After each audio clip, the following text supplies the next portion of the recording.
What's going on, everybody? What is going on? It is Monday, March 4th, 2024, and we are back here on the Torian Ray Reloaded channel for a midday stream. Y'all see the title.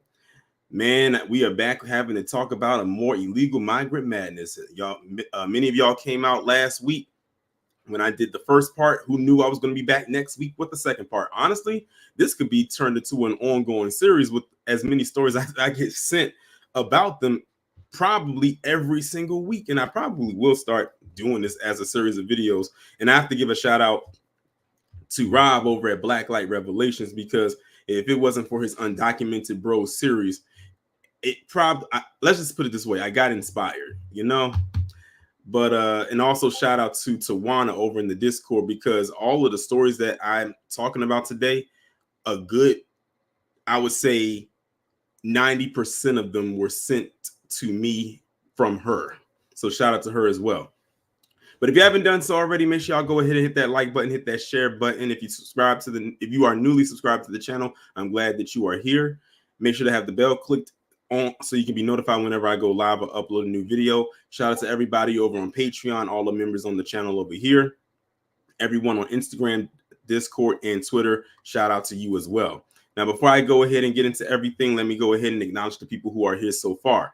We got Ice Spider, John Guillory, Demarcus Vaughn, Hackson KT, Jerry Bedford, Miriam R, Savion Draco 0, Wallow J, Black Spider, Troy Scott, Sean S, Denise Scales, Tildog 12, Mike C, Judah Queen, Detroit Kings, DSB, Kid Gravity, Game Nerds, James, Blueberry Muffin, Black America Television News and Information, Queen Mommy, and Ricky. Now, to answer Kid Gravity's statement, he said I should have played disrespectful Spanish music. The reason why I played that mellow music, and by the way, speaking of, that music was so soothing, I need to go back on Epidemic Sound and download more jazz music, to be honest. Not even just to play in the background of my videos or even as intro music for these live streams, but just to listen to overall.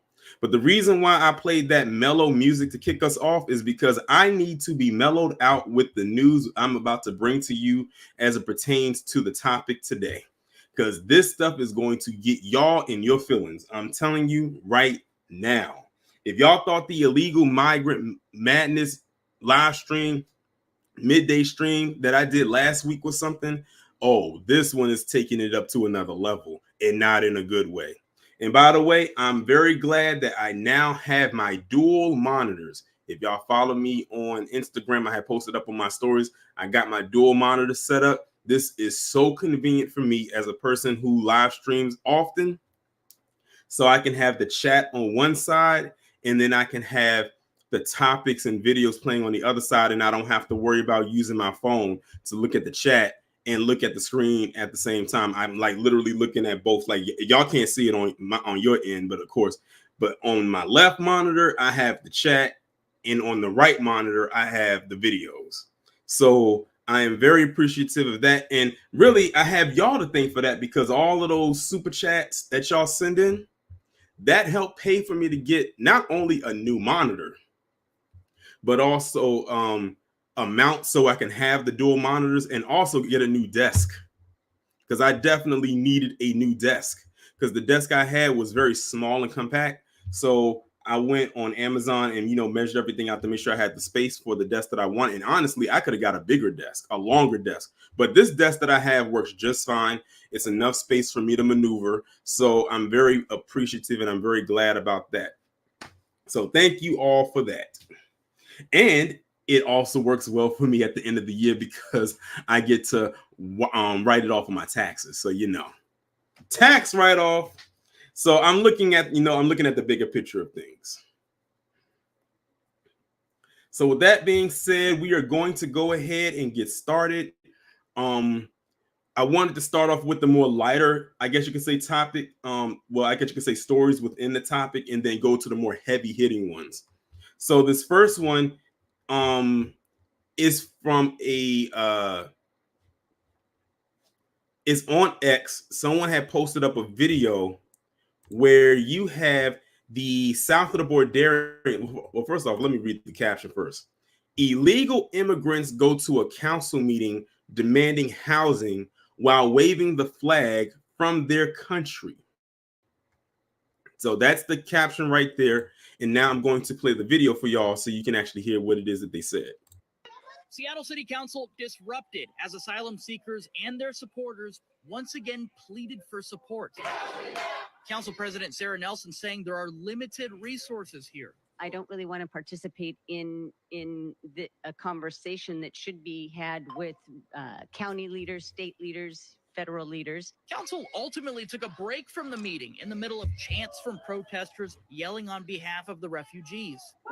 At one point, Councilmember Kathy Moore requested that SPD take action. A request that we have police response. Our physical safety is being threatened by the actions of the demonstrators outside banging on the windows. Eventually, arrests were made. It's the second time in 2 months that the group from Latin America has called upon Seattle leaders to fund their temporary housing. Refugees have been living in different area hotels, most recently this one in Kent. That stay was funded by Seattle taxpayers. Enesis from Venezuela said she knows this protest wasn't the most correct thing to do, but they've got kids. They feel pressured to act for them. And so that's pretty much, it cuts off right there. I'm sure there's more to it, but y'all pretty much get the gist of it. But shout out to Savion Draco Zero. He said, time to embrace our villainy. Been time, and if you haven't done so already, you better find a way. Something tells me I have a feeling more Black people this year are going to definitely do that. And Blueberry Muffin, I just saw your comment. When I drop the link, I definitely want you to come up and tell me about your experience, because you said that you was there at this town hall event. And this happened in Seattle. Did y'all hear what they're saying? I mean, the straight up entitlement, like someone said in the chat, the straight up entitlement of these individuals who are not even from here, not even supposed to be here, coming over begging for money. What does that sound like to y'all? Does that not sound like a handout? The same thing they be telling Black people to stop asking for or demanding when it comes to reparations. And guess what? They're going to bend the knee and they're going to give it to them. They said, we have no more resources. Well, if you wanted to keep your resources, you could have easily sent them back. But see, this is what happens when you become a sanctuary city. Now, I don't know if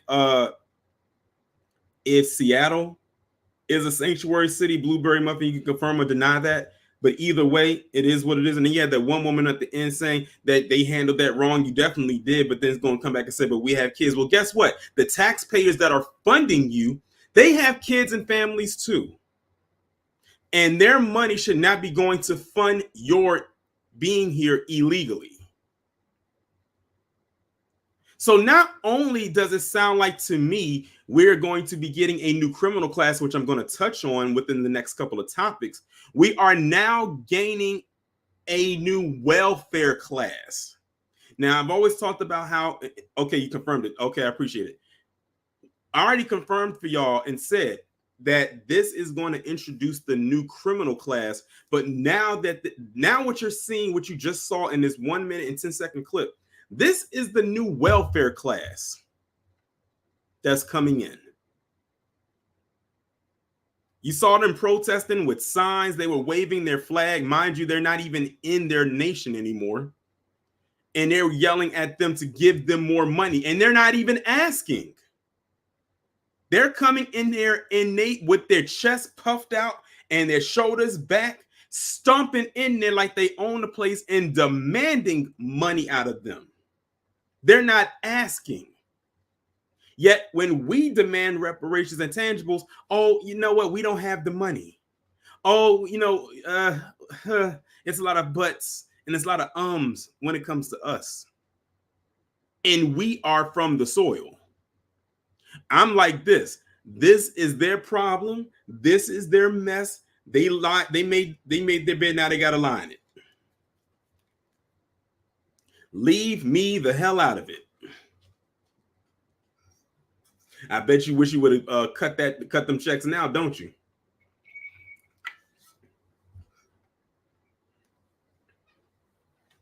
Exactly, Denise. The unmitigated gall to come over and demand something, and you haven't even been here a year. Amazing. Now that we've talked about the obviously the new welfare class, let's talk about some of these people in this criminal class.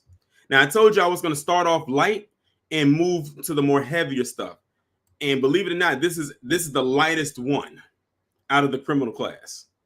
This was posted on March 3rd, 2024 out of the CWB Chicago. I'm telling y'all, if y'all want to get all your news about the illegal, about the South of the Borderians in Chicago, this is the website to come to. As a matter of fact, most of the ones that I've done out of Chicago over the time that I've done them all came from this website. So look at this right here. Venezuelan illegal immigrant arrested for the third time under his third name. These is all the same people, all different hairstyles, but he changed his name 3 times after being arrested 3 times. Songwriter, yes, this is the same person. You can tell this is definitely the same person. And these were the names that he used: Pedro Molina, Jose Antonio Sanchez Oleno, and Jose Oleno Lopez. But it's all the same guy. Yes, he is the same person. It is welcome to another new neighbor update. Our most arrested migrant this week is Pedro Molina, also known as Jose Oleno Lopez and Jose Antonio Sanchez Oleno. He got arrested in the Loop on Tuesday, his third arrest in Chicago under his third name since Thanksgiving. A security guard at Target, One South State, said Molina, age 22, hit him in the back of the head with a plastic water bottle after being escorted from the store. Molina, who lives at the Standard Club shelter at 320 South Plymouth, was also arrested on February 13th under the name Josena Oleno Lopez. In that case, cops said they saw him smoking a crack pipe on Lower Wacker Drive near Wabash. When asked what he was doing, he allegedly replied, well, I'm not going to try to pronounce that, but it's in Spanish. And it says that, according to his arrest report, means I was smoking a rock. He was charged with the misdemeanor possession of a controlled substance and misdemeanor possession of drug paraphernalia. On November 28th, he was arrested under the name Jose Antonio Sanchez Oleno at the Target store in Uptown. Security agents claim he stuffed $279 worth of merchandise into a backpack. The case was then later dropped. So that's pretty much it about him. Exact. Percy Earl, man, yes. Lower Wacker, what What a name for a street or a drive.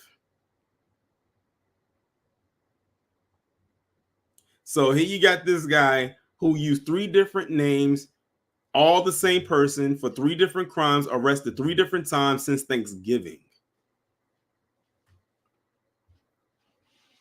But like I said, notice he changed his hairstyle, or his hairstyle was different every time. But this is clearly and obviously the same person. And what really gives him away is that I don't know if he lacks the ability to grow complete facial hair. He kind of has a little stash going on right here, but it's nothing to like be like, oh, I can't tell it's him. But it's all the same person. And he's only 22. I can only imagine how long he's been here. What if I told you whatever they were doing in their homeland, they're doing here? They brought their bad habits here.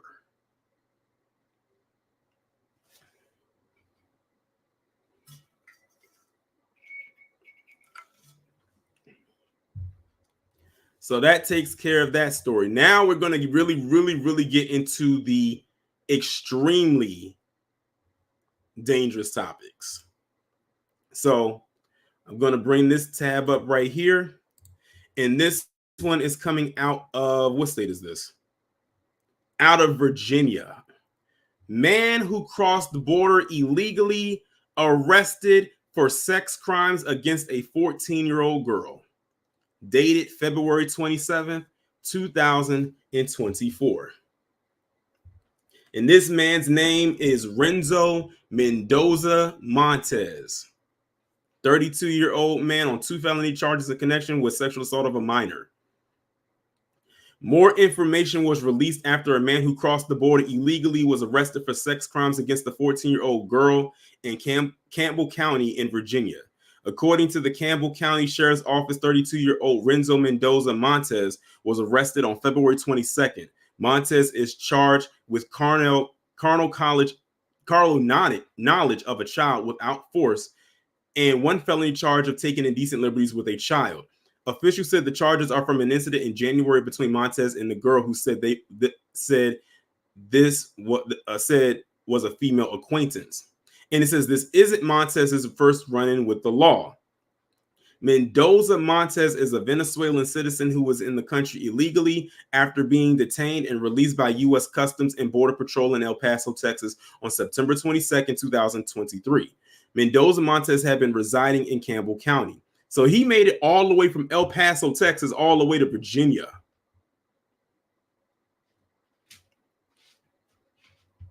An investigation is still underway, but the Campbell County Sheriff said there will be no additional details released from the case due to the sensitive nature of the crime and the victim's age.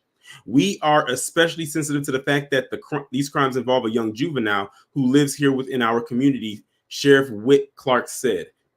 Like any criminal investigation conducted by the Campbell County Sheriff's Office, upholding the integrity of a case is priority for our department and the Campbell County Commonwealth's attorney. Like I said, whatever they did over there, they come over and they do it right here. Good question, songwriter, when you said without force. Why did they mention that? Because this definitely sounds very forceful. It had to be. After all, this guy pretty much violated a girl, a minor girl.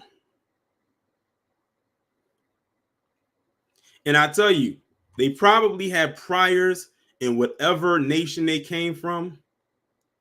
And they probably run over here so they don't have to deal with the consequences of wherever it is that they did come from.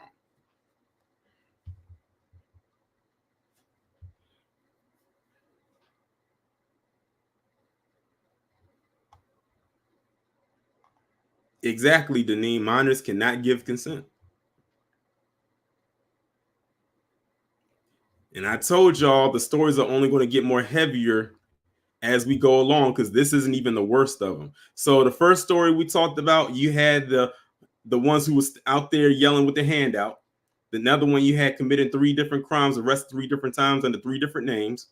Now you have this guy over here who's violating children And now you have this guy right here. Hold on. Out of Texas, who committed a hit and run on this child. Now, him committing the hit and run on the child isn't even the craziest part of the story. So I'm going to let the news clip speak for itself. Hello, everyone. I'm Crystal Cruz. Tonight on News West 9 at 6, a Midland family coping with the loss of their young son. He was just 10 years old. Police say he was hit by a truck yesterday afternoon. The driver took off but was caught. Tonight, we've learned that little boy died this morning. Here's what we know so far. We know police tell us that the boy was hit by the truck near the intersection of South Lamesa Road and Lata Street just after 4:30 yesterday afternoon. We're told he attempted to cross the street before being hit by a black pickup. That truck took off after the accident. The boy was flown to Lubbock in critical condition, but passed away earlier this morning. We've also learned the 10-year-old was a student at IDEA Travis. Now, this is the driver police arrested, 50-year-old Rogelio Ortiz. He was initially charged with a collision involving serious bodily injury, but now that the child has died, those charges have been upgraded to a hit-and-run accident causing death. We're also learning from the Midland County Sheriff's Department that Ortiz is currently in ICE custody and has been deported from the U.S. 5 times. Did y'all hear that? Did y'all hear that? That's the part I really wanted y'all to hear. They said this dude was arrested, was deported 5 times, but he keeps making his way back over here. I would like to know why he was deported 5 times and how in the hell was he able to get back over here 5 times. So what exactly is the school district doing now after this Midland student died? News West 9's Tyler Dupnick is live tonight from IDEA Travis in Midland. And Tyler, what are you learning? Yeah, Crystal, I am here where the accident occurred yesterday afternoon, right here on the corner of Gist and South Lamesa Road. Now, this is not on school property. The school zone is further west on Gist, but we did hear response from the schools today, from the school district. We also heard response from others in the community as well. Crossing this intersection after school presents danger.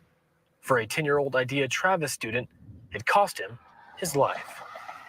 A joint statement from IDEA Public Schools and Midland Independent School District says IDEA and Midland Independent School District are mourning the loss of one of our IDEA Travis students after a tragic incident near our school yesterday. Our thoughts and prayers are with the students' family and loved ones. Counselors will be providing mental health support for students and staff on campus. As the safety of our students continues to be our #1 priority, we are urging drivers to exercise caution when pedestrians are present to prevent tragedies. A statement from IDEA Travis Academy Principal Ileana Bermea says, our thoughts and prayers are first and foremost with our students' family. This has been very difficult news for the entire Travis family to receive. We are working to process this tragedy and provide support to all who need it. The accident occurred off of school property east of campus. The Midland Police Department spoke on what drivers should do even when a school is nearby. Always pay attention to your directions. Always look forward, look to the right, look behind you. Slow down, stay off your cell phones. Just pay attention. Davis added that as Midland has grown, it has gotten more congested. Stephanie Johnson is a concerned citizen who lives in this area.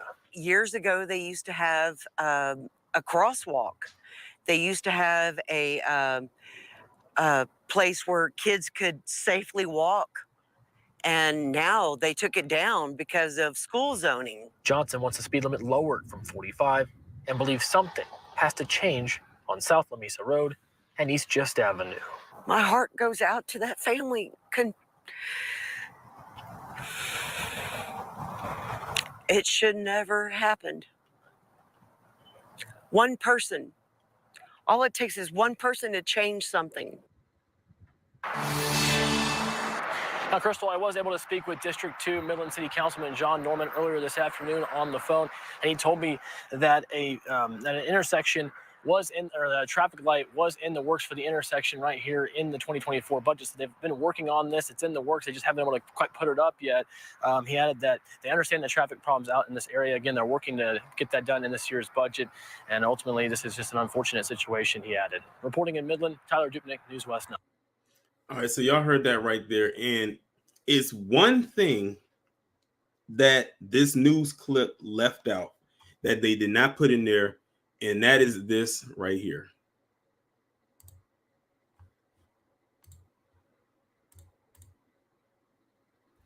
This right here is the picture of the little boy that got hit and died.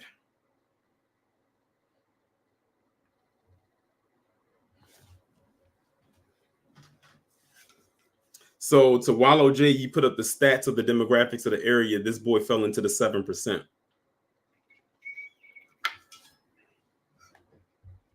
I have been sitting on this story for about 2 weeks. I had this story literally bookmarked on X for like the last 2 weeks, and I never talked about it. And I said, when am I going to finally discuss it? And here we are.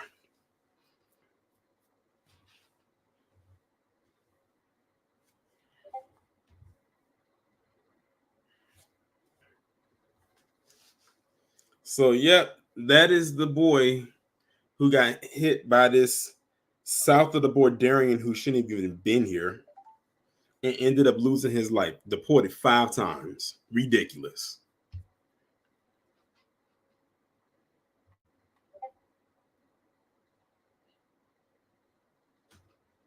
I couldn't even imagine being his parents right now. Mission, they said, did an illegal immigrant hit him? Yes. Yes, he was deported 5 times. And see, they're down in Texas. They're right at that border. So it's nothing for them to cross over that easily. And they're right there.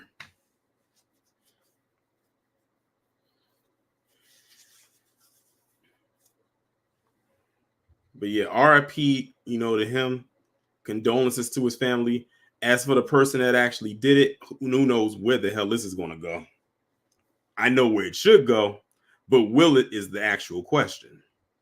So I have one more story to actually go over, and unfortunately, this one too also deals with the death of a child at the hands of another south of the Borderian.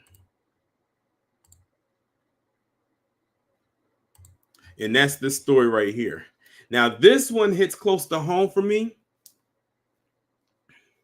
because it happened in the county I live in. And this story literally, I can honestly say, has been floating around the news waves for the last couple since it happened. And when it first happened, they showed a picture of the little boy and his mother, but I never knew who actually did it. Like, they never put out there who actually hit this boy. And mind you, this boy was only 2. But now, as of last week, just a couple days ago, as a matter of fact, February 28th, they finally put out the identity of the person who hit this boy. And he ended up dying and injured his mother. So this is the guy right here. His name is Nilson Granados Trejo. He's 25 years of age, and he's an illegal immigrant from El Salvador, and has been charged with murder in the shooting death of 2-year-old Jeremy Caceres. So the little boy was shot in a shootout. An illegal immigrant from El Salvador who faced deportation orders and had run-ins with the law has been charged with murdering a 2-year-old Maryland boy caught in a shootout while in a park with his teenage mom. Nilson Granados Trejo was charged Monday with first and second degree murder. The 5th suspect busted for the February 8th shooting that killed toddler Jeremy Caceres and injured his 17-year-old mom. The toddler was caught in the crossfire between 2 groups involved in a territorial dispute over drug dealing in Langley Park. Now, you got to think about this here. This dude is here illegally, and he's already attached to a gang. Let me repeat that. He's here illegally, and he's already attached to a gang. Once something tells me he was probably already attached to a gang before he got here. He just met up with him when he got here. Granados Trejos was previously twice arrested on theft charges and had been ordered removed from the U.S. by an immigration judge in New Jersey, but was repeatedly released from custody despite 3 immigration detainers. Still, his public defender argued that the suspect should be granted pretrial release because he was, at quote, at the wrong place at the wrong time. Bullshit. Bullshit. See, that's the shit that pisses me off right there. A little boy lost his life. His mother could have died too. And all you want to say is that he was at the wrong place at the wrong time. You damn right he was at the wrong place at the wrong time. He's in the wrong place because his ass shouldn't even be here, if you want to be technical.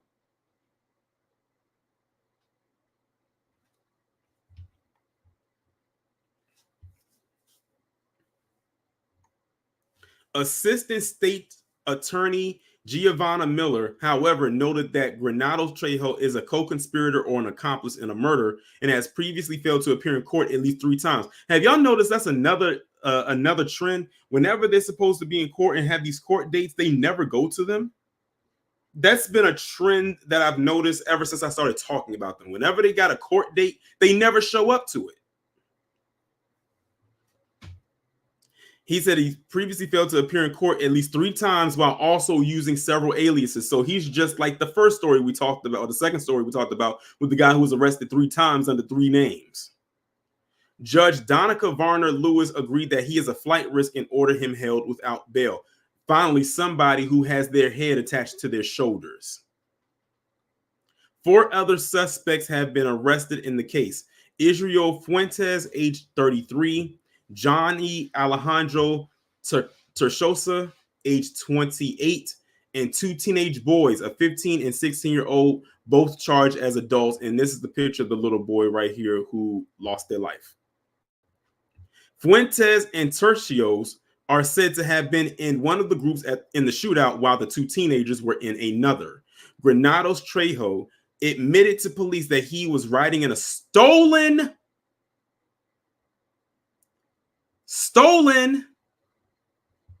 Ford Explorer with Fuentes and Tercios at the time of the shooting, and that he saw Fuentes shooting a firearm during the incident. U.S. Immigration and Customs Enforcement and Removal Operations Baltimore Representative James Covington told Fox 5 that Granados Trejo is in the U.S. illegally. Surprise, surprise.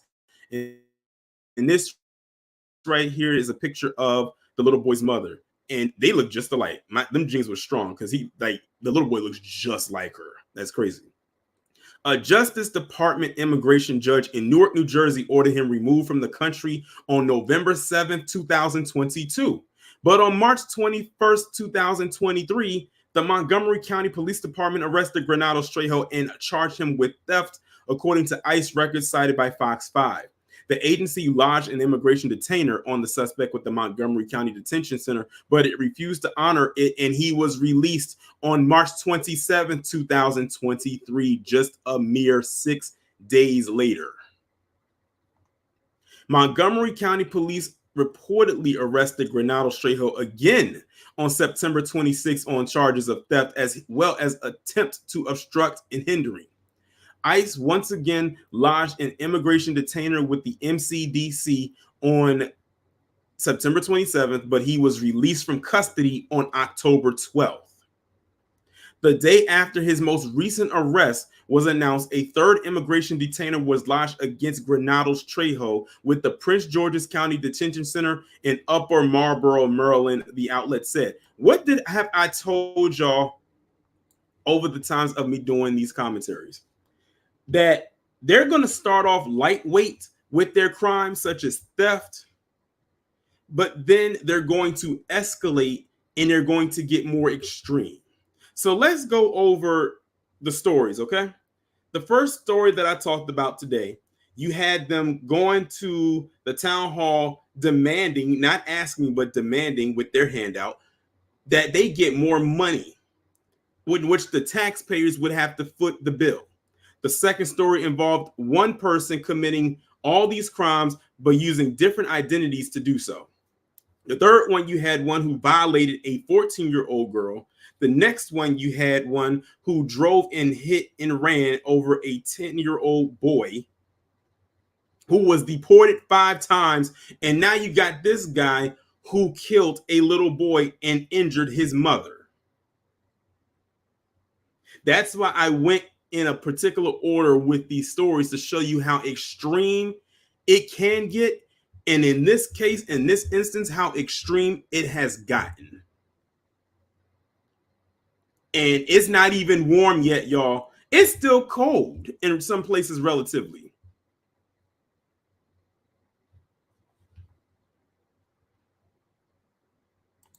And they keep giving them chance after chance after chance after chance.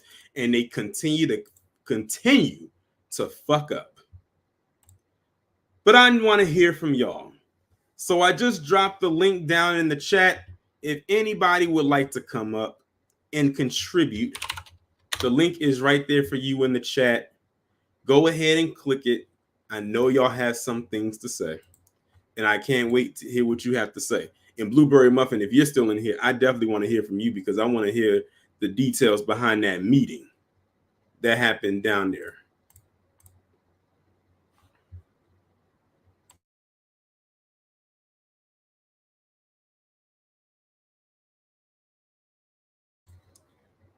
All right, so we got Wallow J. What's going on?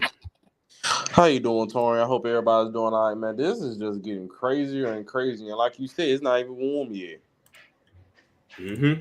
Another crazy part about it is, like I don't know if anybody noticed, Venezuela is the number one country when it comes to crime. El Salvador is 8th or 9th in crime, and they have two of the biggest gangs in Latin America. So when someone from El Salvador gets arrested, best believe most likely they're connected to gangs. So that's a little note too. Definitely. No, I was agreeing with you. Oh yeah. And also, if Blueberry Muffin, when she comes up, if you answer the question, I don't know, I might look this up. If how violent is the Washington State? Because I haven't, I don't personally know. So hopefully she can answer that for us. But and one more thing I wanted to say, I'm surprised you haven't heard nothing out of Florida yet. It's probably some stuff going. It might be some stuff going on in Florida. They just haven't put it out there yet. Because I'm telling you now, it's already spring break. Don't be surprised you hear something about some illegals doing something down there during spring break. Right. I'm telling y'all, I think Florida might get hotter. Like I don't know how they haven't had no illegal news come out of Florida yet. That's shocking to me, but it is just. I feel bad for them families burying these kids over something mess that. How do you get deported 5 times and get back in the country? Your guess is as good as mine. I would never understand. I would wonder when was the first time he got deported. What year was this? Right, and what for? Yeah, what do you get deported 5 times? I thought once you get deported, you was done. You got back over here 5 times. That is just, man. You know what? Let me get off. I say something silly, but I appreciate you, Torian. No problem. Thanks for coming up. What's going on, Goddess? Hey, what's going on, Brother Torian? My gracious. How can I say this? You have tacos, rice bowls, and just these disrespectful aliens coming over here because that's what they are. They are criminal. And criminal by nature on how they enter our country. They are some of the worst offenders, like the one brother just said before me. El Salvador, especially El Salvador, Panama.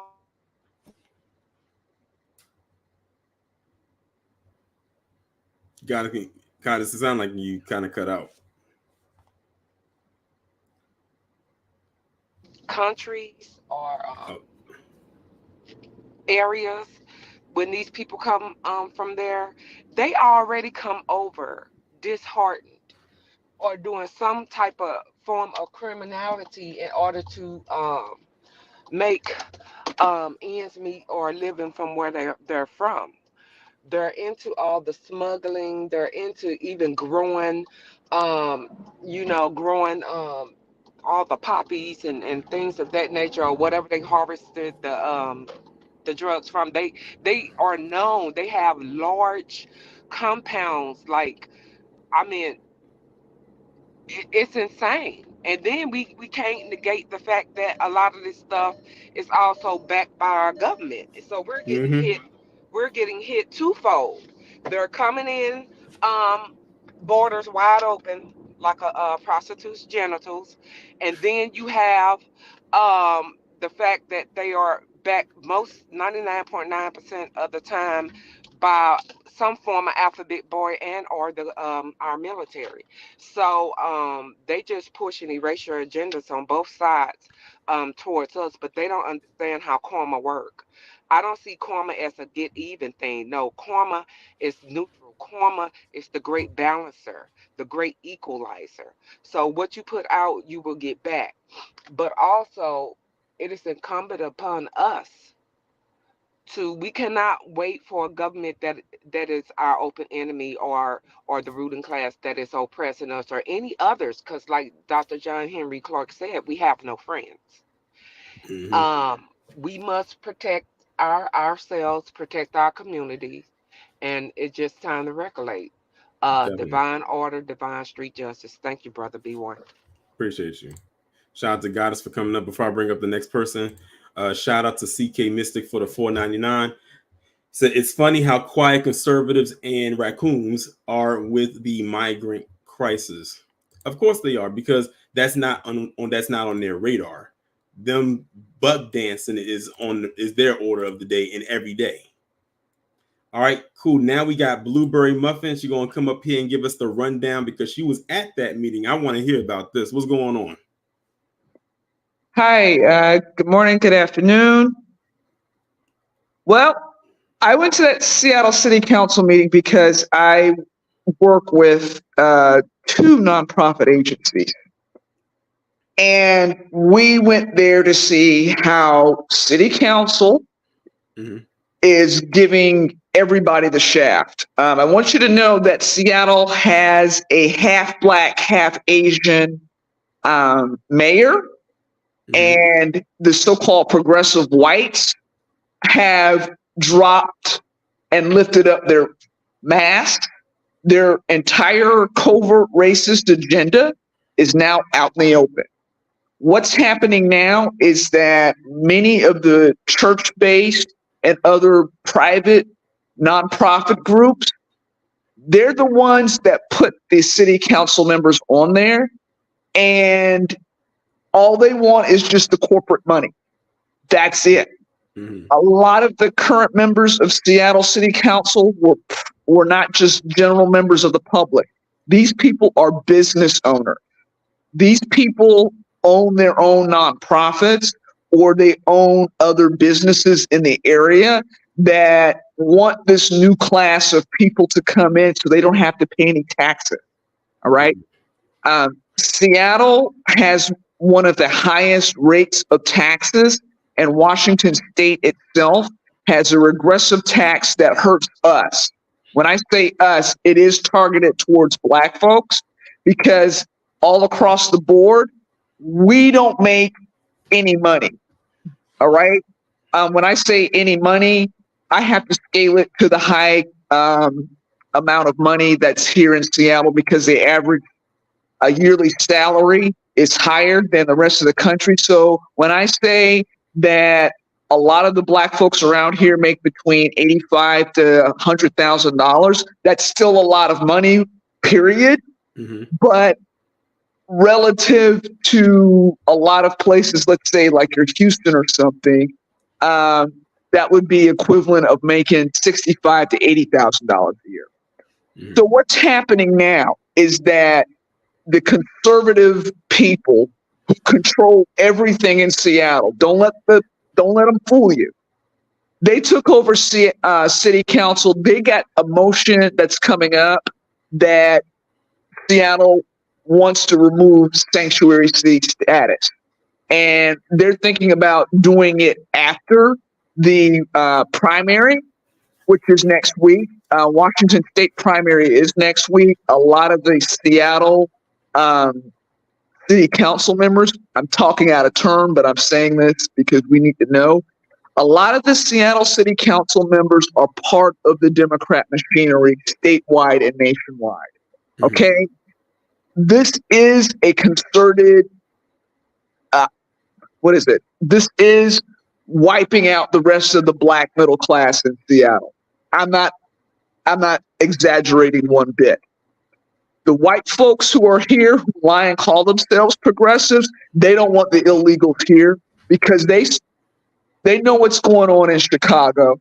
They know what's going on in New York City. They know what's going on in Houston. They're well aware of the criminal element that is sliding this way. Some of those people are your law and order types on city council because Seattle has a bad homeless problem, and they haven't been protecting the small groups of businesses that are still left in Seattle. And it's all about protecting that white money now. They are, I mean, I hate to say this, but I feel nothing for the migrants who are here. A lot of those people are your white passing migrants from Venezuela, from El Salvador. And what they won't tell you is that there are human trafficking and other trafficking cartels in Seattle. All right? 4 of the current city council members in Seattle, they were former prosecuting attorneys, business owners, so on and so forth. In Seattle, money talks, bullshit walks. They don't want the white business owners who control the Democrat Party here, citywide and statewide. They say, we don't want them people coming up here. And when I say them people, they don't see the immigrants any different from black folk. Seriously. A lot of the privately owned businesses have petitioned city council to rezone specific areas and to reinstitute protective covenants.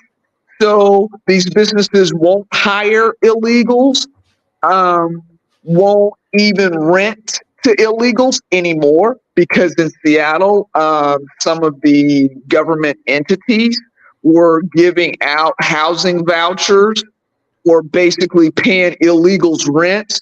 And there's a kickback scheme for that. And 2 of the Seattle City Council members were part of that kickback scheme where the businesses that they own, and if they're listening in, y'all know who you are, and I know who you are because I'm your constituent. Anyway, basically this. These people were getting paid to house, employ, and get federal grants to these illegals, first and only. You can't do that, okay? And so that's why you had those Venezuelans, because we're getting Venezuelans out the wazoo. I'm serious. If they're not from Venezuela, they're from Colombia, which is the same difference. And they bossed up, came in. They were chanting in Spanish and in English, "You can't do this to us." And a couple of people came forward, and it got nasty along racial lines. They just only showed what they wanted to show, which were the crisis actors, paid off by 3 immigrants' rights groups. They're the ones that are putting the pressure to keep this Seattle sanctuary status, because they're getting kickbacks from bringing in all these people who they know who they are. Let's just put it this way. They know these people. They know why they're here. Some of the people who are getting deportation orders, they're coming back in, not because they've been deported, but they're being moved to cities like Seattle, where they are protected. And when I say protected, I mean temporary protection status granted to people who won't go to jail if they go after your kids. They won't go to jail for trafficking kids, women, arms, or any other bullshit. That's why the Seattle City Council right now is like, oh shit, we done got busted for protecting these people for 10, 15 years. And now rubber has met the road. The white people up here are tired of the petty thefts. They're tired of people going in and out of the system. The crime, I think it was Wallow J that asked about crime here. Well, violent crime is not very big because it's underreported first and foremost. The reason why it's underreported here is because who commits those violent crimes, okay? White people generally wipe each other out, all right? Because we had Ted Bundy and the Green River Killer, but that was like 40 years ago. So you don't have that level of violent crime unless it's in white areas, and that's because crazy white people do crazy shit all the time. Anyway, we've got an uptick in violence, and it is targeting Black people, and it is targeting other people, okay? But the people are no longer white Caucasian that's doing this. They're white Hispanic people. Yeah. And that's why they called law enforcement on these people, because they were scared that these people were coming in, disrupting the civil proceedings, and they were afraid some of those people were armed. Okay? Again, you do have the cartel. You do have people with dubious records, and they do come in under 3, 4, 5 different aliases. But because of the way Seattle is set up, they won't allow them to come in under those aliases because they're not allowing them to come in at all. So instead of that liberal progressive veneer, the white people's masks have come off. All right. You're seeing the Ku Klux Klan stuff come out in the open because a lot of people are slowly moving away from, okay, well, they're white, and so we should give them a pass. No. They're like, we don't want those people in our areas because they're still Hispanic. And then think about all of the racial stereotypes white people have about Hispanic people and Black people. Multiply that by 100. And that's what they really are. They only see them as a means to an end to wipe Black folks out. Once the Black folks are gone, then they turn on the next group and say, you're next. And with a lot of these people who are white Hispanic and they do look white, you have to be careful if they're not going to get pressed into these white gangs or these white supremacist groups, which are white gangs anyway. Yeah. That's another reason why they call the police. But see, the police, that's just not the regular Seattle Police Department that they called. They called out 3-letter government organizations. Okay? You know, the full-blooded Indians. Yeah, I get what you're saying. Because the area where the courthouse is right across from a federal courthouse. So you've got illegal trespassing, disrupting civil proceedings in the courthouse, literally like right across the street from the federal building. Yeah. So they did have INS out there. They did. But because of Bruce Harrell and his connections at the state level and the federal level, he may have intervened on these migrants' behalf because the migrants do serve more than one purpose. The first purpose is as a buffer class against the Black folks who are supposed to get the money, and then wipe us out, period. because that's just the agenda. Bruce knows that. He's part of that boule class, okay, when he's black, but he is black boule, and the black boule won't even help out anybody, okay? You've got two, the mayor, and then a black boule woman on city council. She just got on city council. And I went there to see what was her agenda. And y'all can look her up. Some of you guys who are familiar with the civil rights movement, you'll see her family name. And I will say this, her grandmother was active in the civil rights movement in the 40s, 50s, and 60s here in Seattle and in Washington State. But her granddaughter is part of the black boule who don't think about us. They only think about serving their masters and keeping a political agenda. Well, that's what this current black city council member is about. I was disappointed. I was very disappointed that she came out and sided with the illegals and their rights to get access to taxpayer dollars at the city level. Meanwhile, you got all these black homeless people. They can't even get into the shelter system because the migrants have pushed out all the black people from the shelter system, and getting just the welfare benefits. Mm-hmm. And that was polarizing because the only other progressive that are on there right now, they're not even looking out for black business owners, black nonprofits, black anything. But they're going to allow these people to barnstorm civil proceedings and demand stuff that's not even theirs.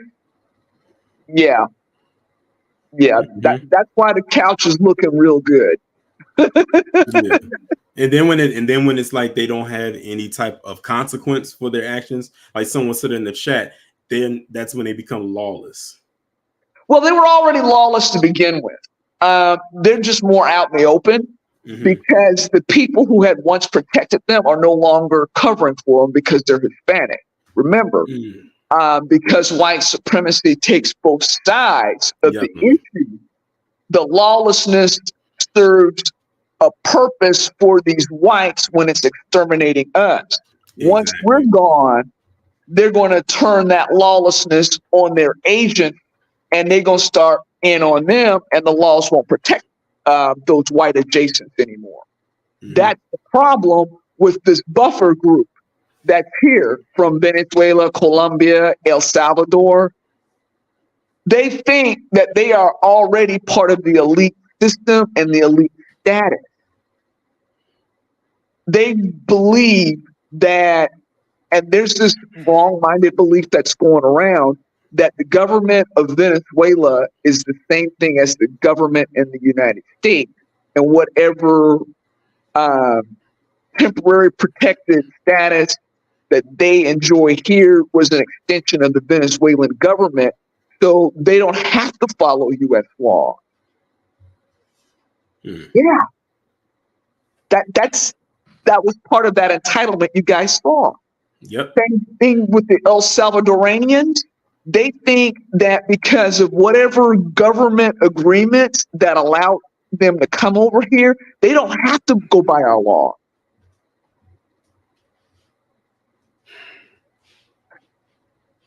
Power tools. Right. And that was a lot of information you just gave. I'm just sitting here just like soaking it all in what you're saying. I'm just glad because, like I said, I really wanted you to come up here and like explain it because you said you was there. And when I saw it, I said, you definitely got to come up. And, because we can always say from the outside looking in, we could see in that video what was there, but you were there. So you saw everything pop off. So you have a first count of what happened, what was said, and what we did not see. Indeed. That's all I got to say. Couch 2024 and B1. Have a great day. You too. Shout out to Blueberry for coming up and breaking all of that down. That was a lot of information to retain, and she's not even lying. And that's just in one city, y'all. That is just in Seattle. Imagine what's going on in all these other cities. I can imagine it's something just like that. But next up, we got Lalo Beauty. What's going on? Hey Terry, and how are you? I'm doing good. I'm from Chicago, and Okay. I think that you have put up something about the migrant that changed his name 3 different times to get arrested. Yeah. And where he's staying at on Lower Record Drive, that's in the downtown area by the riverfront. That's expensive area. The Standard Social Club that he's staying in, currently right now, they're paying $2 million for these illegal immigrants to stay there. In taxpayer money, I'm sure. Of course. And they've been doing this since Lori Lightfoot. Damn. So just imagine. I'm quite sure everybody has heard Chicago has spent $1 billion thus far and going on. But I spent my summer since watching how these illegal immigrants are coming here taking money from our Black communities, watching what's going on in Venezuela. So when they tell you that they don't have a voice in Venezuela, that's a lie. Their workers over there in Venezuela during the summer just protested to get a wage increase.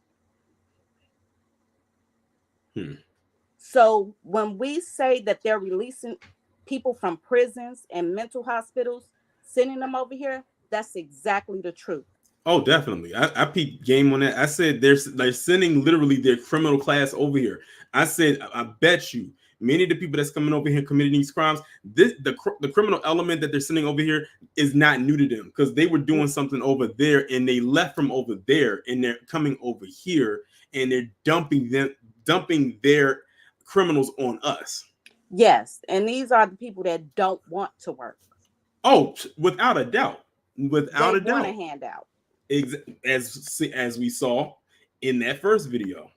And I blame all of these nonprofit organizations for this, because you see them begging on the street. They don't speak a lick of English, but they have signs written out in English begging for money. They're telling them when they get here that they don't have to work. They don't have to do anything, that the government is going to take care of them.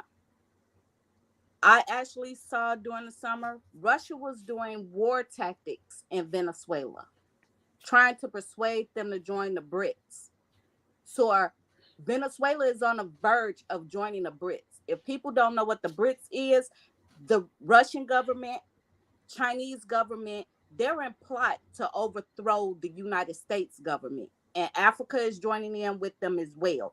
They're trying to get Venezuela, Ecuador, and a couple of other south of the border countries to join them. So that's what they're doing. They're getting rid of all of their underclass. So when they overthrow our government, they got people that have already infiltrated. That's why even the Chinese are coming over here. They're infiltrating our government, so it'll be easier for them to overthrow because they already got people within. Yeah. I'm not sure if you're familiar with Kid Gravity, but he talks about BRICS all the time. Yeah, so, I watched him. Okay, cool. Yeah. He talks about BRICS from time to time. Yeah. And that's a whole craziness within itself. But it's just phenomenal. And I pay attention to how they're sending all of these middle-aged military men over here. And what's funny is people think that it's more so, they're going to join the military to become citizens. No. What people need to pay attention to is that we're rising up. We're not our parents and our grandparents. We're rising up. We're becoming aware of what this government is about. They're scared we're going to overthrow them. So why not get people in here that don't care about police, the military, and they're willing to do whatever this government tells them to do, as long as they can get free money and set-asides. Yep. These are the people that are gonna sit here and harm us, because they're gonna do whatever this government tells them to do. People need to pay attention to what Biden said during his State of the Union. It's not that we are the people. He said Congress was the people. He wasn't speaking to us. He was not speaking to us when he said that. He thinks they run everything because we have been allowing them to run everything, voting 64 years for Democratic policies that don't benefit Black people.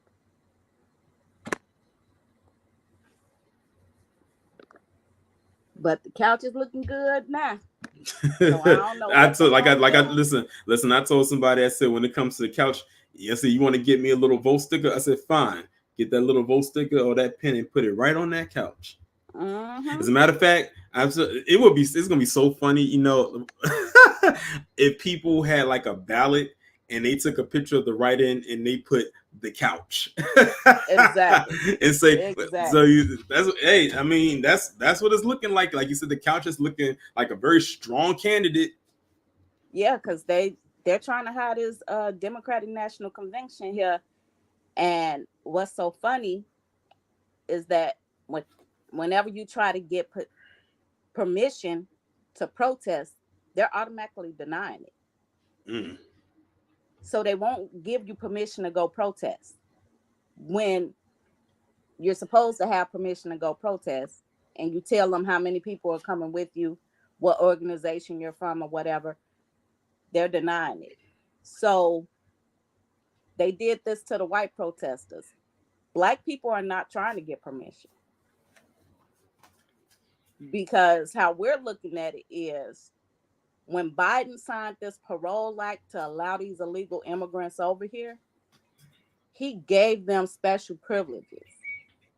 And that's something we have not read into. That's why the police don't attack them in the streets like they do us. They're pretty much handling them with kid gloves because they have special protections under this parole act that he signed into law right when they were doing the war acts over there in Venezuela. Mm-hmm. They can't touch them. They're a protected class, just like the Asians. Remember when when it was briefly put out there, I forgot when it was. I think he said that they gave them like temporary legal status. I said, y'all better pay close attention to that.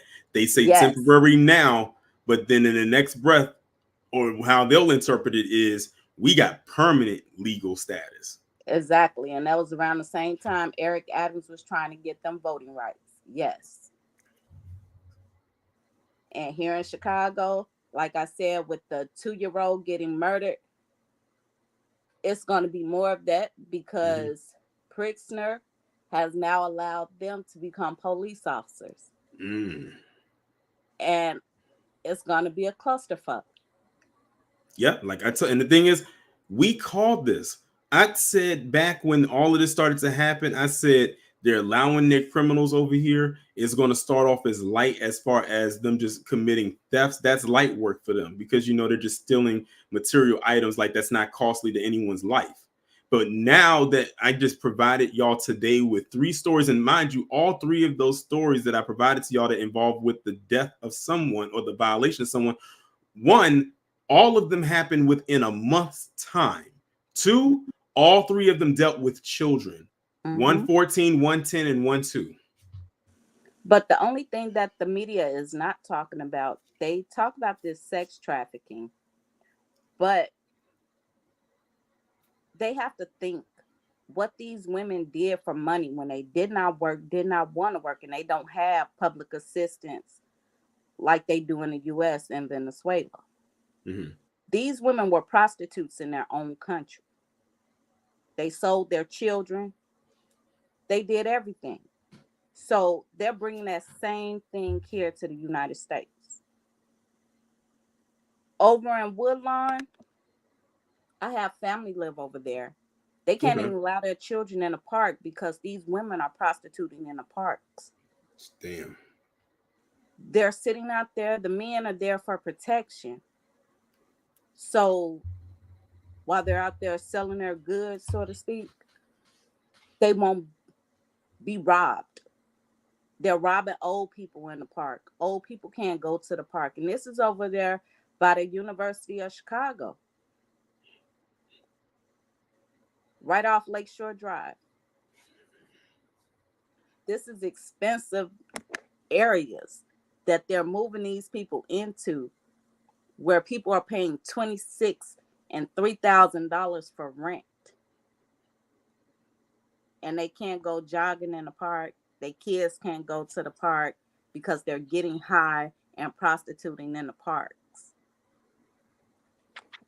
This is crazy what Chicago has done.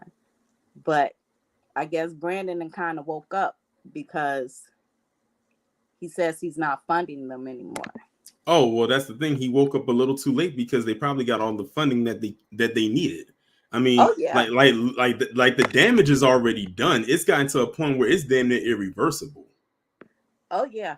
And what he doesn't understand is the woman that's taking his seat in the city council under Cook County Commissioner's office, she's getting all the electorates together to recall him. So good. His days, days are numbered. Yeah, good. People have been saying, like, how long is it going to take before Brandon Johnson get up out of there? And I truly believe he needs to go. Eric Adams up in New York, he's got to go too. But that's only if they have a recall situation where they could, where it's actually law that they could recall them. Mm-hmm. It only became law here in Illinois when Laquan McDonald died. And that was because of the cover-up that Rahm Emanuel did. Yep. Mm-hmm.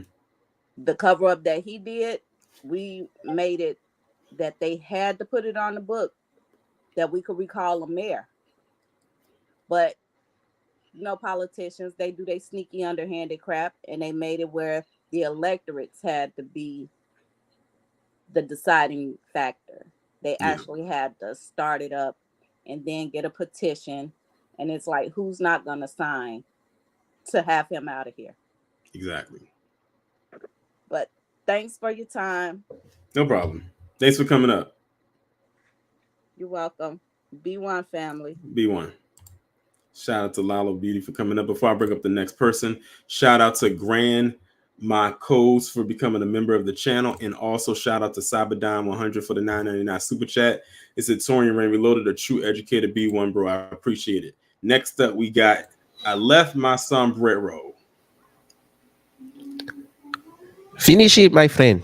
I should. I couldn't. Oh, my bad. I didn't have the comments. I couldn't see it. I left my sombrero in Medi. You great.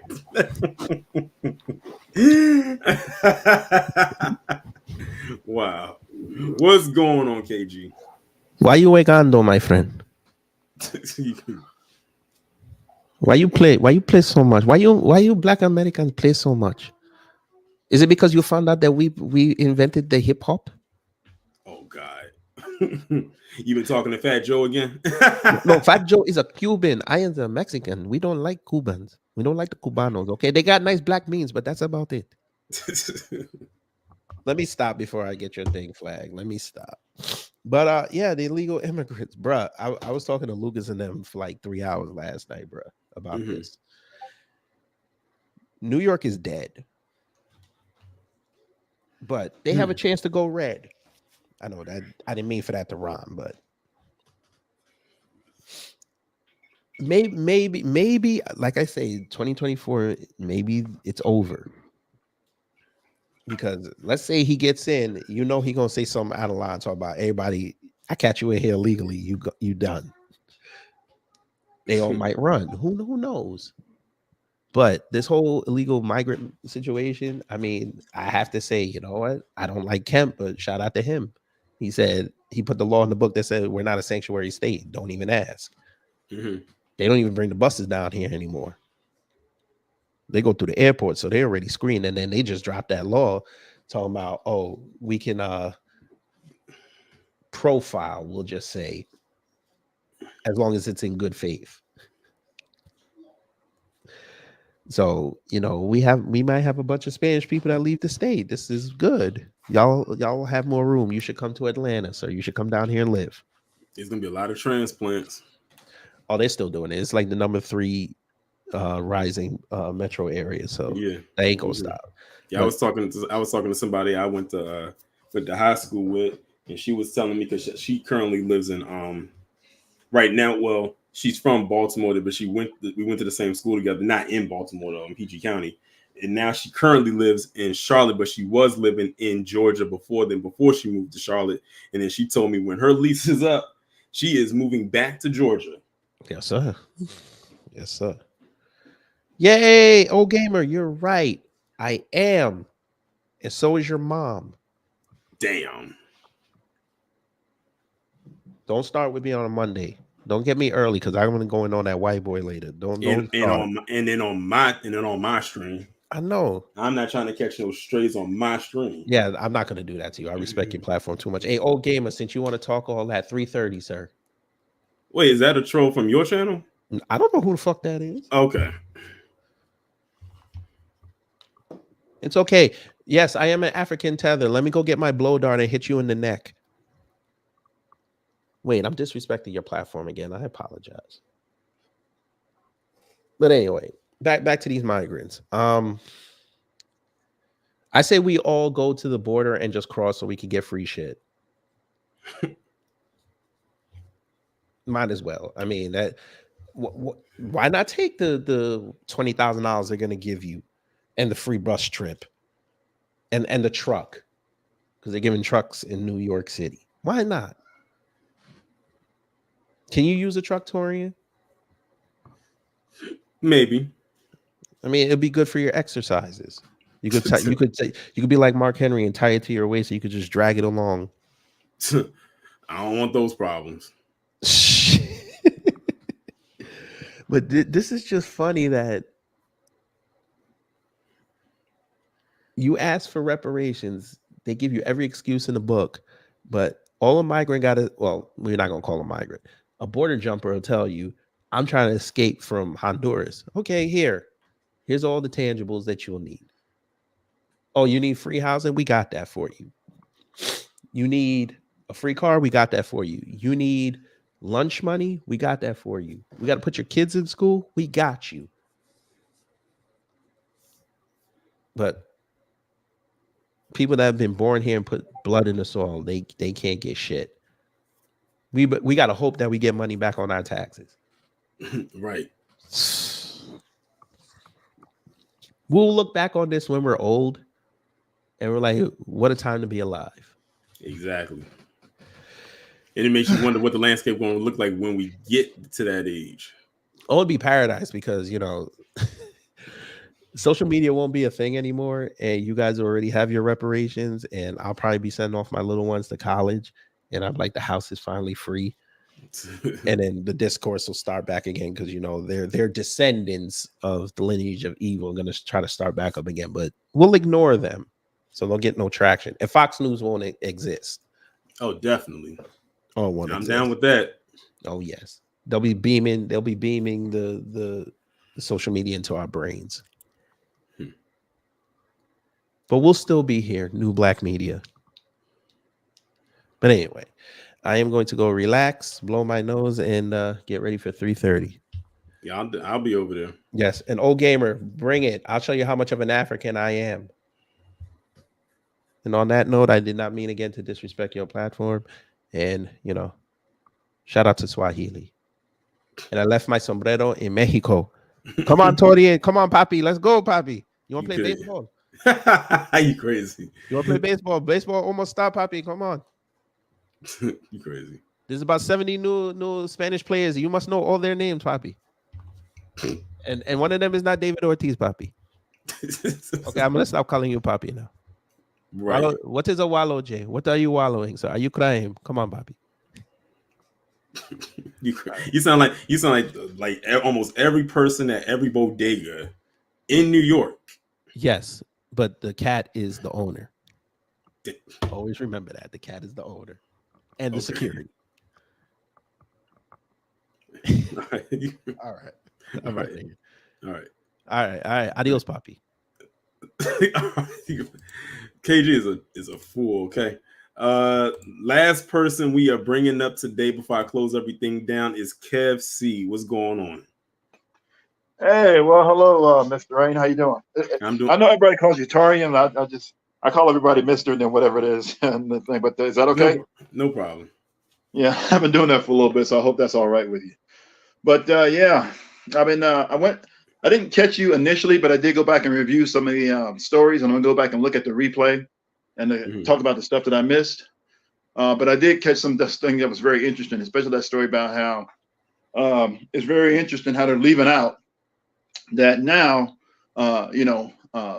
black people are losing their lives to these migrants, right? You know, they tell a story, somebody died, something happened, somebody was hurt, somebody lost their life. And you see the difference versus black person versus, a white person. This whole Lake and Raleigh thing has actually spiraled out of control and blown up to the point where it's national news, and they're getting legislation down in Georgia. Well, Georgia has specific legislation, and I imagine they're going to actually, try to propose some kind of national level legislation on this. But yeah, these incidents are getting out of control, and it's like you talked about a little bit earlier. It started kind of light, a little petty theft here and there, certain incidents, just basically harassment and all this stuff. Now it's actually escalated to just a load of crimes. Just basically, it's very interesting because all the stuff they accuse black people of doing. You notice that? All the crimes they accuse. The only thing that black people don't really get accused of is sex trafficking, because we don't do that. That's not even something that we do. We don't support that as a culture. Now we know that does happen, but we don't have like organized effort, and we're not. You rarely, if ever, see black people getting so desperate that they I just gotta sell my kids and do all this other stuff and everything else. You'll get beat up before somebody else is gonna beat you up if you try to do something like that. They'll be like, no, I'm taking this kid from you myself, and I'm gonna make sure this kid gets to a safe place. That's the one thing black people are good about. These other people, they do all kinds of weird stuff, and I hate to say it, but it's just the reality. And you know what? I don't even mind saying it, because you know what? Again, they don't have no problem critiquing black people when it comes to crime and all this other stuff. They act like every last one of us is a criminal, right? Yeah. It's always a small percent. It's always the same people who are always doing what it is they're doing, but it doesn't matter. We get painted with this whole brush as, okay, all of y'all are, the black race is just the worst group in the United States, and y'all are a problem and you need to go. Okay, all right, well, then, remember, some black people were already here, and then others were involuntarily transported. It's very interesting that you complain about a group of people that you involuntarily transported, and then all of a sudden, even when black people did everything they were supposed to do on their own, built their own cities and towns and did everything and stayed out of trouble and minded their own business, people wouldn't leave us alone still. And still to this day, they're doing everything they can to try to, criminalize and villainize black people. But I kind of predict that Hispanics have become the new face of crime. All right. And what they're doing, and what I'm seeing a lot of them do, like I said, the last time I came up, is they're staying completely silent about it. They don't want to talk about it. They're trying to avoid the issue. They're trying to just, okay, well, if we just, let this ride and, get another president in office, whether it's Trump or somebody else, because it's probably not going to be Biden. Biden's going to mess things up so much that nobody's even looking at him anymore, right?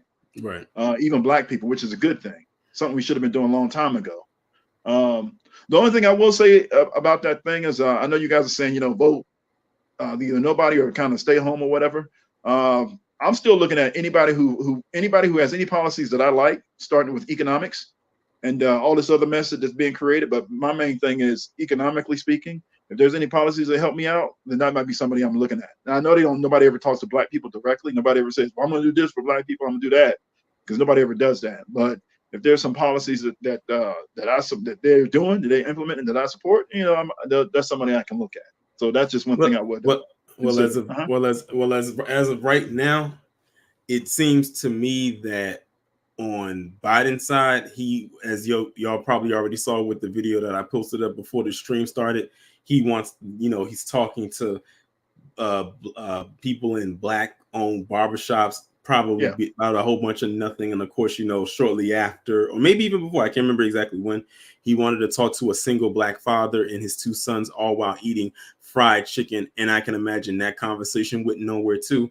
And then on the other side, you want to have Trump out there promoting his shoes, and he's out there talking to those clowns at the Black Conservative Federation, and they're basically being insulted to their face by this dude. They're just happy to be in the room with him while they're just gladly being insulted. And then he has the nerve to install people, Tim Scott of all people, to go and do outreach to black people when Tim Scott probably can't even stand to even be around us for more than 2.5 seconds. Oh yeah, Tim Scott is a lost cause. Yeah, he's absolutely a lost cause. He's like I said, like really, I don't take any of these politicians seriously because they've already shown their ass. They've already shown us their whole hand of how they want to talk to us, and you know, like they want to bring up stereotypes. Even going back to, if you want to go back to Trump, remember when he had the mugshot? Someone had put out there when like Trump now quote unquote has street cred with black people because there's a mugshot. I remember when they said that, I said, if you as a black person are not insulted by that, especially if you are a black person that has never been arrested, you've never committed a crime, you don't have a mugshot, he's already ahead of you with the mugshot thing. And then he fast forwarded when he was speaking to them at that little conference or whatever, with all those sellout Republicans, black Republicans. And he was saying, he was saying, when you know, when I had my mugshot taken, the people that embraced it the most were people in the black community. I'm like, do y'all not see that he's doing the same pandering tactic as Joe Biden and the Democrats have been doing? I said, give it some time. They're doing the same exact thing. And then when you ask a lot of those conservatives, why do you want us to be over there so badly? They can't really tell you why. It's really a numbers thing. They want to say, they really want to be the ones to say, we snatched them away from the Democrats. Ha ha, you're mad. It's a real childish thing. You know how like a child like points their finger and starts laughing at the other kid because maybe they got something the other kid didn't. That's what they're doing. That's what it has become. There's no policy there. They don't want to do cut the check. They don't want to implement any policies that or demands that we have. They just want to do it for aesthetic purposes. It's all for an image. Absolutely. I cannot take either side seriously. Yeah. So you know, that's my complaint with the black conservatives, especially the ones that they have to essentially downplay their blackness. They have to they have to pretty much, you know, shuck and jive and smile and for the cameras and just listen to basically get the pat on the head and just, you know, it's just enough for them to be standing next to white people. I'm like, okay, so what's the benefit there? What did you get? And listen to what you just said. We over here are all on code. To be over there, we would have to drop all of that and become a shell of ourselves. Who would want to do that? Think about, I mean, I'm sure you watch Kid Gravity's streams, right? To some extent, yeah, just a little bit, not a whole lot, but yeah. Okay, so you've probably seen the clip that he puts in there of Terrence K. Williams and him talking about the MAGA train and everything like that. He puts it in there. Yeah. Imagine having to become that just to be over there. And every time you post something and you call them out, you have his little stands come out and say, oh, you're wrong. Why don't you like him? He's funny. He makes me laugh. I could not. That shit would make me itch every day. Well, like I got some kind of disease. You know what else is happening? You have people who look at the channels that are popping up, especially the ones that, not so much the men, but the women with the ex-social justice warrior. Now, I don't know if they're, you know, Black American or, you know, Caribbean or African background, because, you know, whatever. But they had this whole social justice warrior thing. Not all of a sudden they become conservative. Basically, they've done a Candace Owens. Yeah, they're grifting. They're grifting. That's what they're doing. Yeah. That's really all it is, and then and there's always a bunch of people in the comments just girl, this that.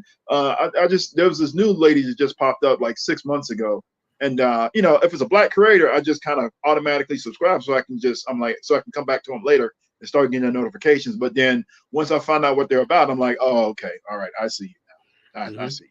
All right, so they're all like I said, they're all grifting. But like me and Kid Gravity and several others have said, when November 5th, when this election rolls around, their grift is going to be over. As a matter of fact, some of their grifts have already started to collapse like a house of cards already. But Yeah, Stacey Dash, anyone? Stacey Dash. Well, ain't nobody checking for her. Stacey Dash, Omarosa. How many other ones have already been kicked out? Her grift fizzled out pre-pandemic, so she's old news. I'm talking about like the ones that are still floating around right now. So, like I said, like many of the people that we're talking about right now, they won't be talked about a year from now. Yeah. Well, that was the same thing with Terrence K. They were like, well, what happened? You know, when he was running around, sucking up behind Trump and, you know, acting a fool and taking photos and running around and being their little whipping boy and being their being their mascot. Yeah. They were like, well, where is he now? What's he doing? Okay. That's all he does. That's all he does that's all he does on X. I'm not sure if you're on X, but that's all he really does is he like I said before, his account is basically a shrine of Trump. That's all he pretty much, because that's all he can. If he's not on there talking about 45, he's on there promoting them whack pancake mix that he keeps trying to peddle out to people, to like the same 10 customers that will be willing to pay for it. That's all he really does, because that's all he has. Because so, you know, here's the thing with those folks. The whites don't trust them either. Oh no, they don't. Like I said, them grifters, they don't trust them. They don't trust them at all. Yeah, because if you're willing to sell out your own people just to make us happy, then well, heck, we can't trust you to do anything on our behalf.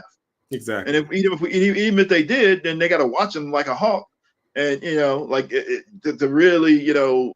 Anyway, they're not gonna. And then when they're done with them, they're just gonna toss them to the side, and then be like, hey, then they won't have any place to go to. I mean, that's just what they're going to be dealing with. But yeah, back to this thing as it relates to. So, did I mention the Laken Riley incident already? There was a CNN interview about it. Did you catch that? So who? There was a CNN interview with Victor Blackwell on CNN. He was talking about the Laken Riley incident, and they wanted to. So here's what happened out of that. So you know they already introduced legislation, and I think it's already passed. They're calling it the Laken Riley Act, right? Because of that migrant that killed that basically a white woman, right? So notice how quickly you get legislation when a white person is harmed. Mm-hmm. Yeah, no, you don't need a study or a committee. You ain't gotta, you don't need 6 or 6 more years to study it. It's like, no, we got to get this legislation through right now. They hurry up and rush stuff through. But so this is what I found that was very interesting. It was on CNN. So first thing they were talking about was they did this survey, and quote unquote, more Black Americans are supporting the ceasefire in Gaza. So they're still trying to drag Black Americans to this whole Israel-Palestine thing, trying to make it seem like we're all on board, and that's just not the case. Even if they're talking about it, it's usually some social justice warrior type, or basically one of their Democratic shills that, you know, gets up there and says, yeah, more Black people, yeah, we support that ceasefire thing, which, you know, there's no mainstream support for it. Now, the follow-up interview from Victor Blackwell was about this Laken Riley incident, and what he wanted to do was, because what they're talking about. Now I know who you're talking about. You said, because I thought you said Lincoln Riley, but you said Laken Riley. But Laken Riley. I know University of Georgia. Yeah, I heard about it. You know, I heard about it. Yeah, so now there's this quote unquote concern about this rise in anti-Hispanic rhetoric. All right. And what they were going to do, they were going to bring on like 2 students. This happened at university. She was a University of Georgia student getting ready to graduate, right? And they were going to bring on 2 Hispanic students, 2 or 3 Hispanic students that were going to talk about it.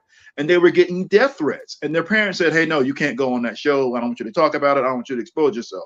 See, this is the problem I have with these Hispanics, right, who do this. They sit here and try to say black and brown, black and brown, black and brown. And what they really mean is, hey, look, Black people, we need you to come and stand next to us, so that we can get credibility, and you guys can take the lumps and the bumps and bruises, and then we get the benefits of your effort while you guys don't get anything. When they got to stand up and do something on their own, and they get any kind of pressure or pushback from white people, man, they just back out. He said every last one of them backed out, and he gave the excuse of, well, they're getting threats, they're getting a lot of backlash and this, that. So what? So what? Do you think the civil rights movement would have happened if there was no if Black people would have backed out of it? And see, this is what I'm talking about. When it's their moment to step up and actually defend themselves and actually stand for something, they don't want to do it on their own. That's why they always keep trying to drag Black people into stuff. Everybody wants to drag Black people into their issues and problems. And I'm like, look, if your movement can't stand on its own without dragging Black people into it, trying to attach yourself to Black people, then you know what? You don't have a movement. And then when they had an opportunity to get up there on TV and talk about this quote unquote rise in anti-Hispanic rhetoric, all of the people that were supposed to schedule to say something about it, they all backed out. One coward after the next, after the next, after the next. They're not even brave enough to defend themselves and try to separate themselves from this problem and this issue. So they want to complain about the result and the residual effects and outcomes of it, but they don't want to do anything to stop it, and they want everybody else to fight on their behalf. Like, you Hispanics, y'all got to step up, man. I was actually on a live stream with Hispanics about 1.5 years ago, and I remember telling them that. I said, when whites start messing with y'all and they start kicking y'all around, you gotta push back against that nonsense. And then one of them tried to tell me, well, this is what we do. Oh, Dad, you see us do it? I was like, no, you don't. You don't do it. You don't do it enough. You don't do it enough. That's why they still kicking you around. That's why they can, talk to you the way they talk to you. That's why they can exploit you. That's why they can beat you across the head and do the stuff they do. Because when it's your chance to stand up and actually fight back against anything negative or what do you call it, or rumors or negative dispositions or any pushback from the general population, especially from whites, because it's the white people that are complaining all over the place now. Once white people start complaining, it's a problem. And you notice my thing is they don't actually do anything enough to defend themselves. They're all just kind of being quiet. They're laying low. And I'm talking about all of these little content creators and these mainstream, even the mainstream, Hispanic media. You don't see them saying anything about it.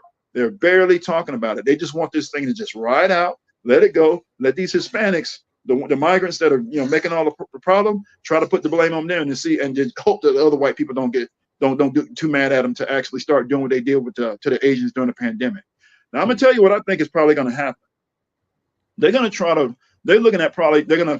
take an incident where a black person and a Hispanic person has a clash or something. They're gonna say, well, these black people are being xenophobic, and they're gonna try to transfer the blame to black people like they did with the Asians during the pandemic. What do you think about that? I can believe it because I've said before, I wouldn't be surprised if they're going to try to implement a hate crime bill for them. I said that a while back. So Yeah. I'm going to stand firmly on that's what the direction that they are trying to head into. I wouldn't be in the least bit surprised. Yeah, because I'm telling you, man. So Fox News, I watch them to see what it is going to say. Same with CNN and all these other mainstream media outlets. You don't have to watch them every day. Just every couple of days, just pop it up, listen for about an hour or so, and then just shut it off because all of this stuff comes up. But I'm telling you, like, Fox News is going in on these migrants. They calling them everything but a child of God. I mean, except they doing everything except calling them but a child of God and using profanity on the air. But they got all kinds of names for them, and people ain't afraid to say it.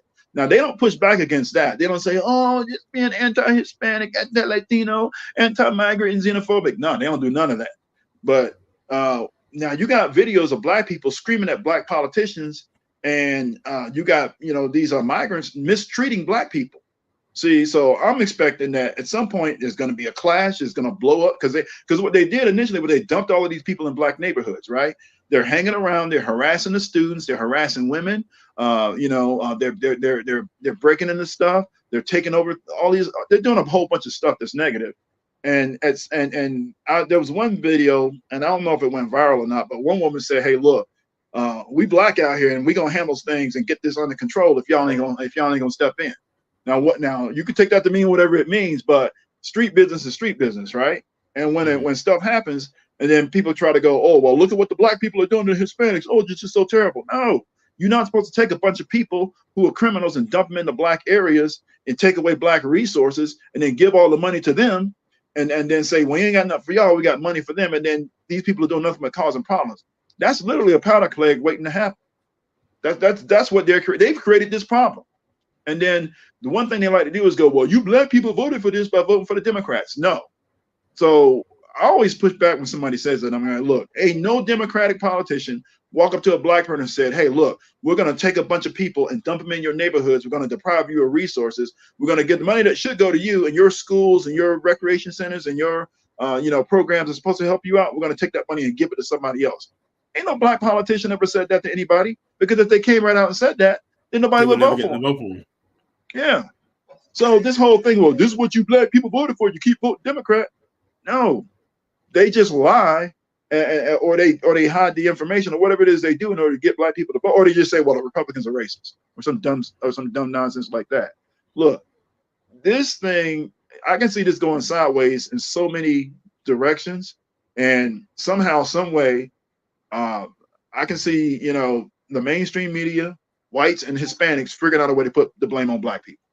Oh, definitely, because we with the low hanging fruit. Yeah, because we don't have anybody defending us. There's no black politician that's going to defend us. They don't say anything about it. Matter of fact, I remember Cory Bush, Cory Booker, who's the other one? Jamal Bowman. They were all talking. You know, when Biden came into office, they were talking about immigration. I'm like, what do y'all like? That's not even a black issue. We're not even worried about that. We're worried about, you know, black empowerment and economics and reparations and anti, you know, black hate crime protection and all this other stuff and everything else. They don't even talk about the stuff that even helps black people to any extent. Can you imagine if black people actually got a hate crime protection bill? That would cut down on everything. They don't even track hate crime. You know, the FBI tracks hate crimes officially because they got to track it for everybody. But all these other groups, like what is that group? The Southern Poverty Law Center. They tout themselves as this organization that's looking out for everybody. Do you know they don't even track black hate crimes? They don't even track it. Every other hate crime is listed. LBGT, anti-Semitism, even Hispanic, all of that stuff. Every other hate crime is listed. They don't even. And all the other private organizations and these so-called, quote unquote liberal organizations are supposed to be, for everybody. They do not mention anything when it comes to black people. And when it comes to every other racial group, they're all about it. Or hate crimes against women or hate crimes against, Muslims or anybody else. But when it comes to black people, we're just completely off the list. The only person that's even tracking hate crime, the only official agency that's tracking it is the FBI. And this is just because they have to. And we don't even know if they're doing it, if they're being honest. At least to some extent, they're being honest, saying that black people are the most targeted as far as hate crimes. But for the most part, I suspect a lot of stuff is underreported. Or they'll go, well, we don't know if it's a hate crime and all this other stuff and everything else. You gotta beg them to even classify it as a hate crime. Whereas when something, and I think I mentioned this to you the last time, and I hope I know I'm rambling a little bit, but the one thing I noticed about non-black people, Hispanics, Asians, white people, the ones who really dislike black people, the minute a black person does something against somebody else of another racial group, even if it's just criminal activity, bam, it's an automatic hate crime. As a matter of fact, when somebody had posted into my Discord, it was a story. I forgot what state it came out of. It was 3 black males. I can't remember what their ages was, but they were young. They had to be at least in their 20s, at least. And in the story, it said that they had attacked this Asian person. And before I even opened up the article, I said, I bet you they're gonna slap him with a hate crime. Yeah, because it was always the thing of they've been trying to nail anti-Asian hate crimes to black people any chance they get. If it's any other group or even if it's their own, they don't say that. But when it happens with a black person, they say, oh, it's an anti-Asian hate crime bill. And the thing is, how do you know that's what it is? In that, because it's a possibility, it's not that wasn't it. No, it's probably a crime of opportunity. They caught somebody at a bad time and they saw a victim and they took advantage. And criminals are going to do that. Obviously, we don't encourage that. But you know what? That's the other thing, too. We don't control the criminal class. We don't have any control over that. It's very interesting that black people are held to this ridiculous and impossible standard of behavior that nobody else has to follow. Exactly. I don't do it very often, but every now and then I'll make a comment and then somebody responds and it kind of gets, how it gets to the back and forth.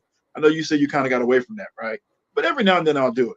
And people really don't care about doing anything about the problem as it relates to black people and the resource deprivation and all the, economic deprivation that actually relates to the crime that's being committed. They just their whole thing is, well, y'all just commit the most crime. They don't care that they have crime in their own racial group.